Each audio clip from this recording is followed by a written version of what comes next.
Look, y'all, community college is not in any way settling or a sign of like lower intelligence. And I'll say that firsthand. I willingly chose this path, and this video is essentially why I have no regrets at all. Now, before I really start talking, I just want you guys to know I'm sorry. I did not know these glasses had my screen and my script all shiny in them, so I look kind of crazy. I'm sorry. I apologize in advance. It won't happen again. Love you guys. Alright, so since this channel is kind of structured around me, I mean, I'm a teenager, I'm 18 years old, figuring out life as an adult on my own, obviously with the help of some people like my parents, but I figured today, AP scores came out the other day, I made a video on that. But I'll just talk about like college admission stuff. The season's almost here, and I know some of y'all might be stressing. So whether you're an incoming freshman at your chosen school for college this upcoming fall, or just a younger student trying to hear what's going on, what it's like, or even if you're an adult watching me, some kid talk, reminiscing on your own life, I hope this video gives you some guidance or even some comfort in your own journey.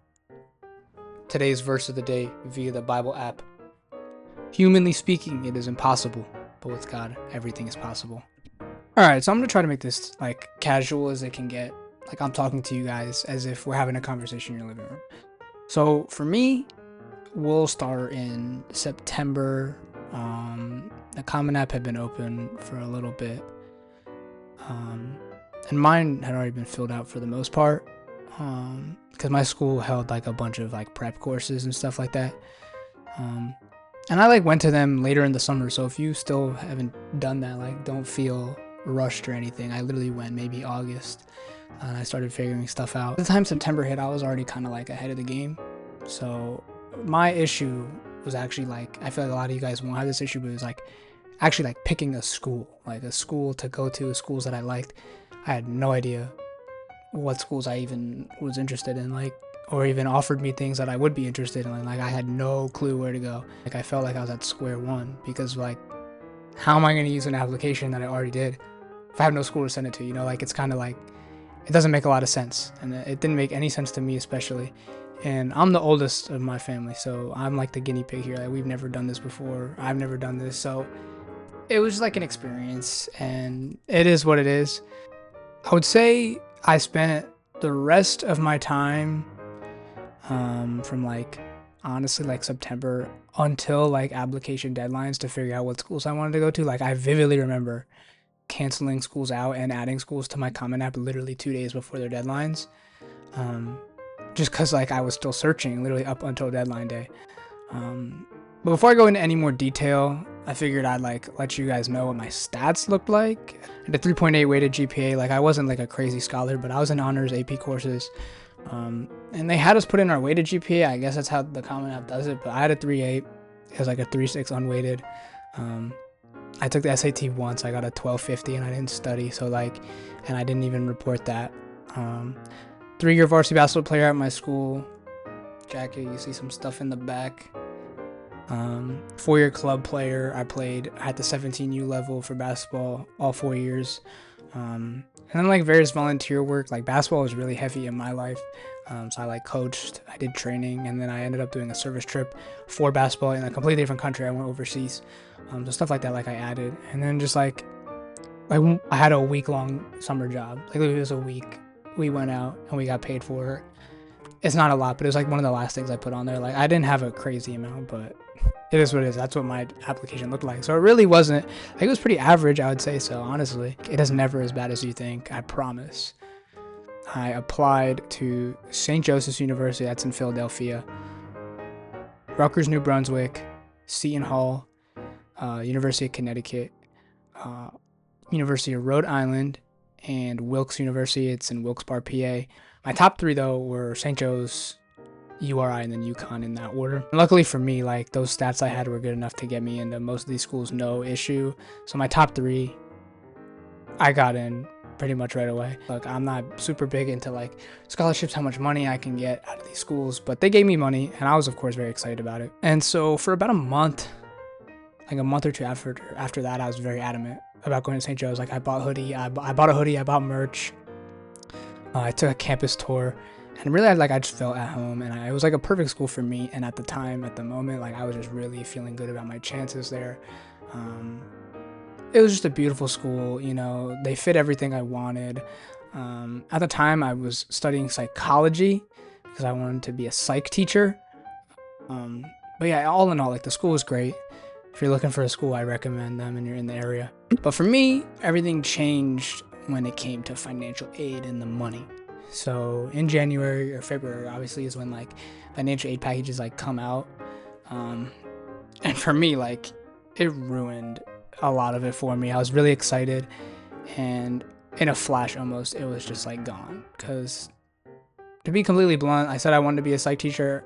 Um, Psych in Jersey is a history course, so I ended up branching out. I'm just gonna do the whole history, kind of like subjects, so like European history, U.S. history, like those type of things. I want to be a high school history teacher. It's not fancy, it's not lucrative, but I can say for sure that it's a job I can get up and I'll do, and I'll be happy about it. To look at a bill of $40,000 a year just for school, it like haunted me. It was scary. All around, it just was not a good feeling. And like the idea of being like held down by all this debt, and like I've seen it in my own parents, like my mom has a lot of debt. She's a teacher and she is just like finishing it off, and it's like you don't want to be tied down to that. And it's something that I know a lot of people, especially my generation, are worried about. And you know, there's things like kids in my school would always say like finding a way to get out of the rabbit hole, or they'd even say beat the matrix. Like it's stupid, but like they're right. Like those attitudes, they're very prevalent in the media. They want to be financially free, and that for me is a big priority. My dad was an alum already, so I'd already had some like previous knowledge about it, and the idea was always on the table, but like I never really gave it the time of day that I thought now that I think it deserves. I think this is a trap that a lot of young kids fall for, is they're not really giving it the time of day. I think especially with the stigma that comes with it, and just like the negative emotions that kind of come from other people when they hear community college. And I'll say right now, like I think I have the shirt on. Like I'm going there, I'm proud of it. Like it is what it is. I was just sitting there and I was like, you know what, let's give it a shot.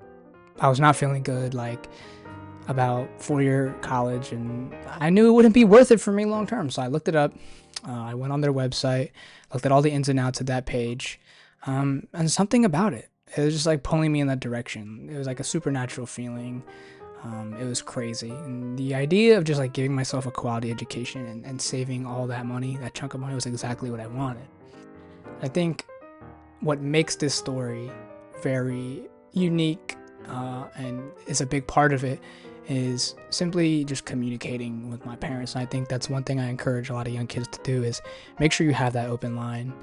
Make sure you guys know what you want, what you're going for. Because I remember it's an emotional time. Your parents, I can guarantee you towards the end, now that I've graduated, and I'm staying, but there's still emotions tied to it. You're growing up. Like, cut your parents some slack. I'll say that from the beginning. You just want to be open and communicating with them. Like I expressed that I wasn't feeling good about it. And my mom, I remember she was washing dishes or something, and she came up with this idea.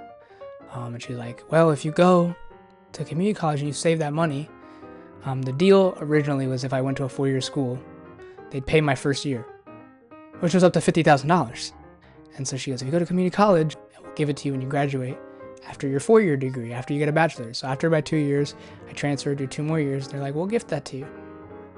That, to me, was like a no-brainer. With community college, I'd still be going to school full-time. When it's all said and done, that sum of money genuinely becomes a fund that I could just take and use whenever I want.